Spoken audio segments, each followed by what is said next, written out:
ஹே guys, அஸ்ஸலாமு அலைக்கும். Welcome to our channel. என் குட்டி பொண்ணு என்னடா பொட்டிக்குள்ளே உட்கார வச்சுருக்கேன், எனக்கு தெரியுது அவங்களுக்கு. பொட்டிக்குள்ளே உட்கார வச்சுருக்கேன், சும்மா தாங்கலை. சும்மா ஏதாச்சும் புதுசாக விளையாட்டு காட்ட வேண்டியதாக இருக்குது. விளையாட்டு ஜாமான்லாம் விளையாட்டு இல்லை, இந்த மாதிரி குப்பை ஜாமான் தான் விளையாட்டாக இருக்குது அவங்களுக்கு. ஸோ உங்கள் வீட்லேயும் குட்டீஸ் இப்படித்தானா அப்படின்ட்டு முடிஞ்சால் சொல்லுங்கள். ஸோ என்ன பண்ணுறாங்கன்னா, அவங்க டிவி பார்த்துட்ருக்காங்க. ரொம்ப இன்ட்ரெஸ்ட்டாக டிவி பார்க்குறாங்க. அதுதான் அந்த கோகோ மேலன் அதை தான் பார்த்துட்ருக்காங்க. ஸோ சமைக்கணும், கொஞ்சம் விளையாட்டு காமிச்சிட்டு ஓடிடணும், எஸ்கேப் ஆகணும். அதுக்கு தான் விளையாடிட்டு உட்காந்துருக்கேன். மேடம் மெய் மறந்து டிவி பார்த்துட்ருக்காங்க.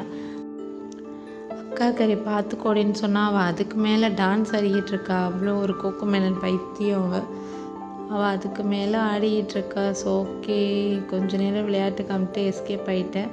ஸோ இன்றைக்கி நான் என்ன குக் பண்ணியிருக்கேன் லஞ்சுக்கு, பாப்பாவுக்கு குக் பண்ண போகிறேன்னா வெஜிடபிள்ஸ் போட்டு பருப்பு போட்டு ரைஸ் தான்.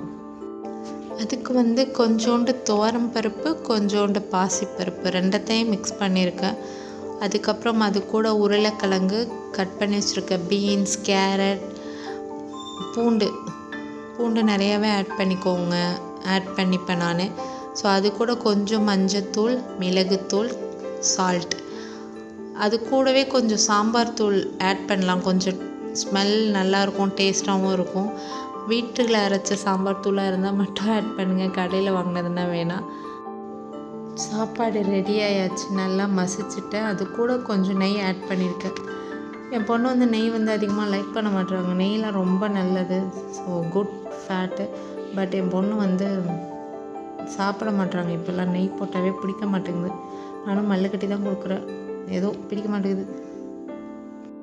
ஸோ தாங்க ஸ்டார்டிங்கில் குழந்தைங்களுக்காக கொஞ்சம் மெனக்கட்டு வெஜிடபிள்ஸ் ஆட் பண்ணி டெய்லியும் கொடுத்துட்டே இருந்தாக்கா நல்லாவே சாப்பிடும் வெஜிடபிள்ஸ். ஸோ இதோட இந்த வீடியோ முடிஞ்சுங்க. நெக்ஸ்ட் வீடியோவில் பார்ப்போம். டட்டா.